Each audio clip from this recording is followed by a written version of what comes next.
BS-120 has two on switches, one on the back and one on the left side of the machine. The switch on the back needs to be turned on before the switch on the side.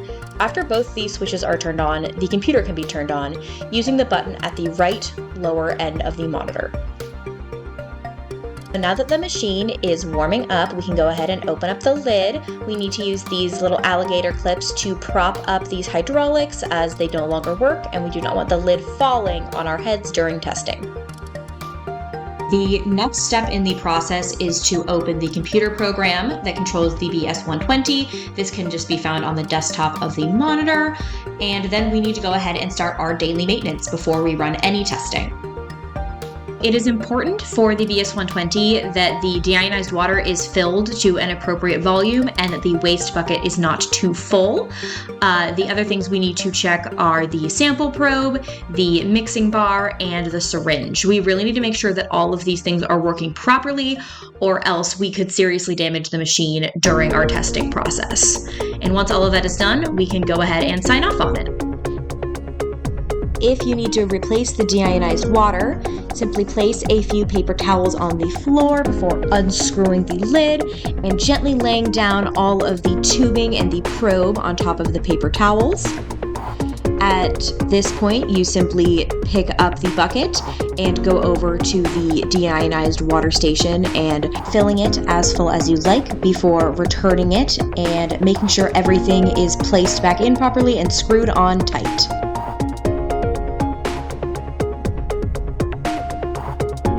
If the waste bucket needs to be emptied, it is very important to put on full PPE, including eye gear. The lid of the waste container, once unscrewed, should be placed along with the tubing into the trash can, and then carefully the waste bucket should be taken to the sink and the contents poured down the drain. Once all of the waste has been removed, the bucket can be placed back on the floor and the tubing and lid screwed back in.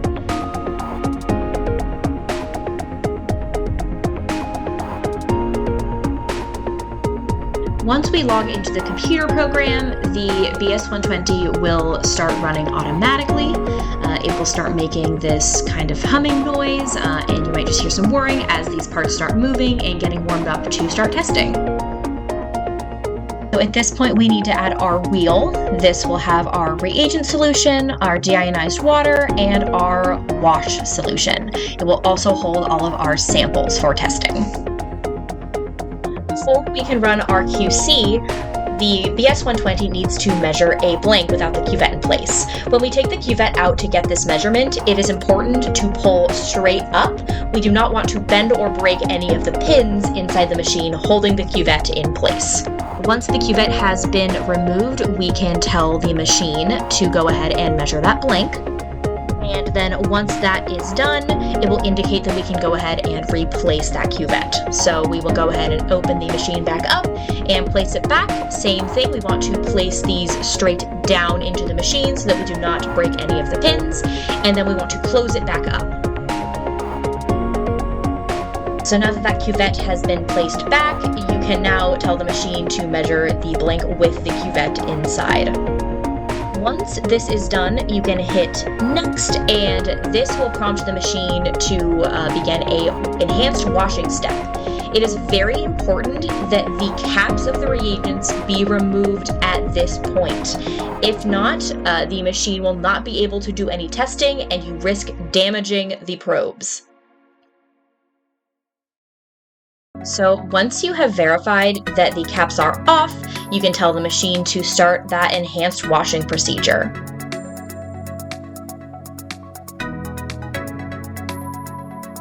Once that washing is done, we still need to wait for the machine to get up to temperature. It needs to be 37 degrees Celsius. Once it is ready, in that space where it says incubation, it will say standby.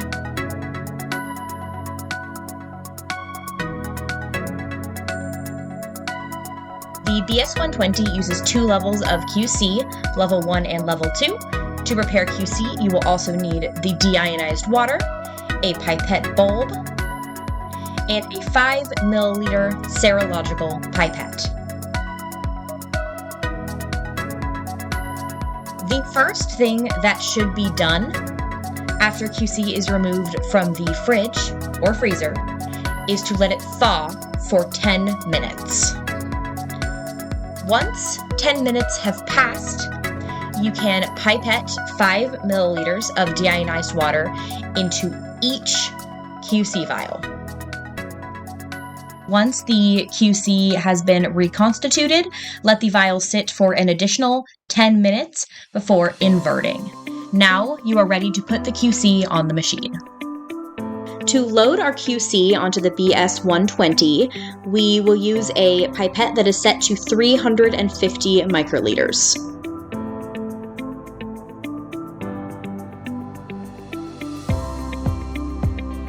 Once that has been drawn up, we will pipette the QC into a cuvette and discard the pipette tip. Once this process has been completed for level 1 QC, you can aliquot off level 2 QC into a separate cuvette. It is very important that both cuvettes are filled with 350 microliters of QC. This is because the BS-120 has minimum sample volumes to run testing. If you do not fill them to the 350 microliter mark, the machine may not be able to complete the testing, or the probe could be damaged. Once the QC cuvettes have been prepared, place the original vials of QC back in the freezer. And now it is time to load our QC. When you place the QC in the machine, make sure that the cuvette is being held securely in place. Back at the computer, hit the QC request button to start ordering QC. First, we select the test that we want. In this case, it is glucose. It will then auto-select control 1 and 2 with a check mark on the box at the bottom right. We hit OK, and then we can hit start. When we do that, this menu will pop up. The number of pending tests should equal the number of samples you have in the machine, and the numbers on both sides of the slash should be equal to each other. At this point, the machine will start running QC. The test usually takes about 12 minutes to run. If you want to see how much time is left in testing, you can check the computer program. It will be at the top. When testing has completed, this will pop up saying it suggests you replace the cuvette. This is not a suggestion, this is a requirement. If a cuvette says used on this screen, that means it needs to be replaced. So this procedure is exactly the same as when you needed to take out the cuvette to measure a blank. Lift it straight up, making sure not to bend or break those pins. There will be sample in it, which means you know you've grabbed the right one, and then you throw it in the biohazard bin.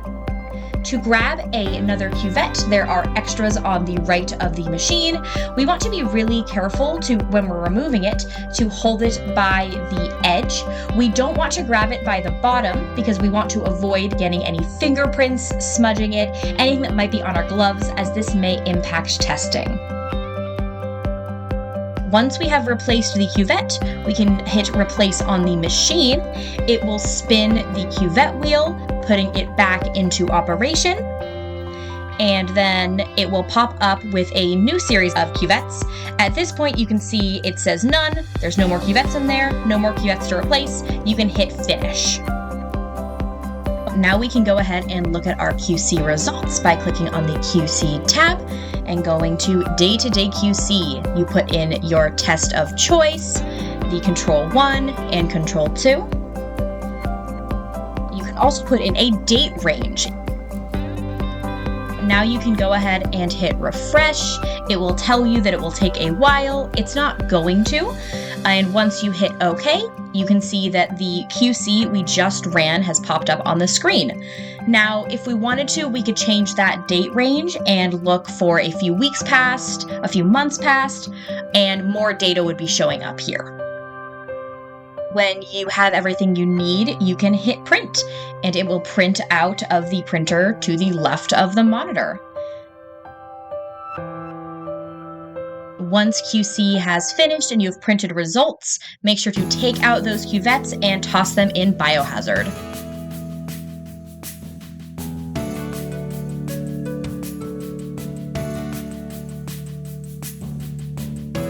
The BS-120 can run serum and urine. Serum samples are typically drawn up in these yellow top tubes.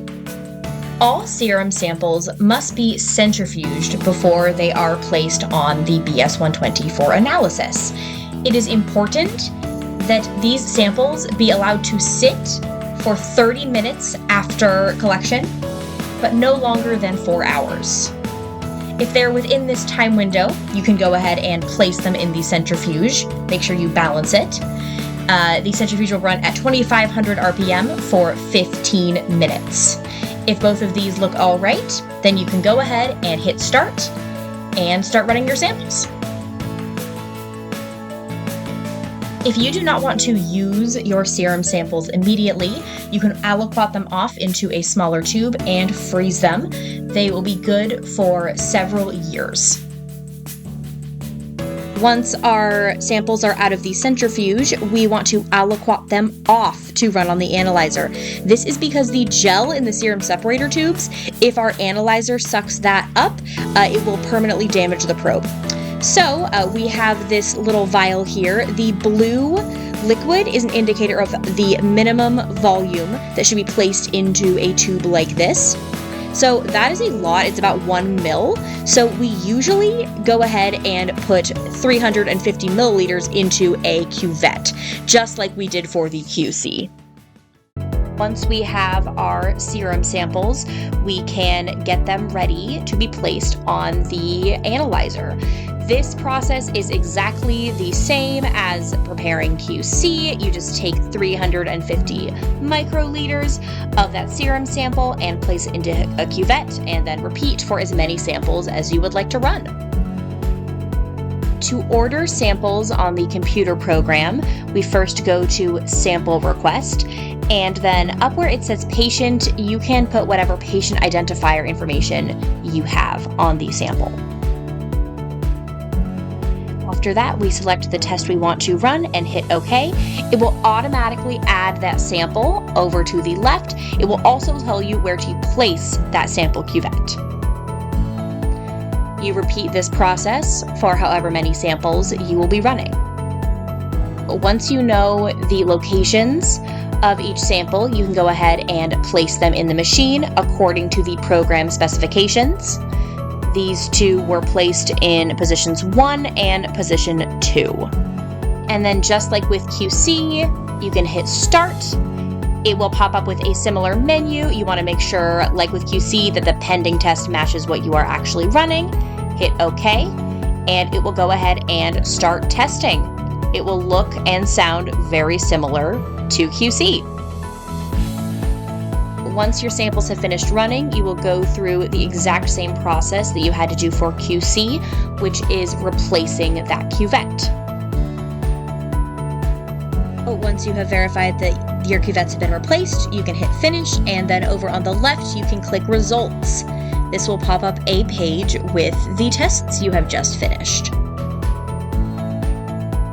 Over on the left, you will see a list of all the samples you've run, while on the right, you can click into specific samples if you would like to look at individual results. If you hit print at the bottom of the screen, you can go ahead and select any of these options. We typically do all results or results of selected sample. It is very important to print all of your sample data after it is run, because the computer program does not save that data once it is shut down. Just like with QC, once your samples are done running, take them off the machine and toss the cuvettes in the biohazard bin.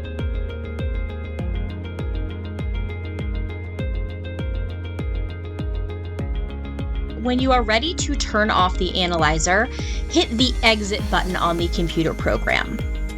This will prompt an enhanced washing step, just like the one that was performed at the beginning. So you want to make sure that your wash solution is still in that reagent wheel and that you have not put the caps back on.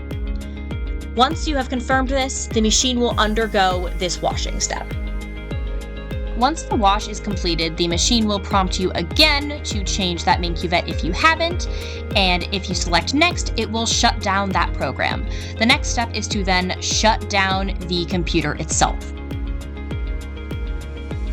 Now that the computer has been shut down, it is time to put our reagents back in the freezer. The first step of this is putting all of the caps back on. We want to make sure that the right cap is going to the right reagent to avoid any cross-contamination. Once all of the caps have been put back on, you can carefully lift up on the handle and place the wheel back next to the QC in the freezer. If the BS-120 has been left on for a while, condensation can start to gather in that well that held the reagent wheel, so we like to take a paper towel and dry it off as much as possible once we are finished with our testing. Now we can go ahead and turn off that first switch on the left of the machine. Then we can walk to the back of the machine and turn this switch off as well. You will notice that these steps are opposite to the ones you took when starting the machine up. Once the machine has been fully powered off, we can go ahead and take these binder clips off the hydraulics. It is important to keep these clips in the machine because we will need them when we restart it up. And you have successfully completed the BS-120 training. Congratulations!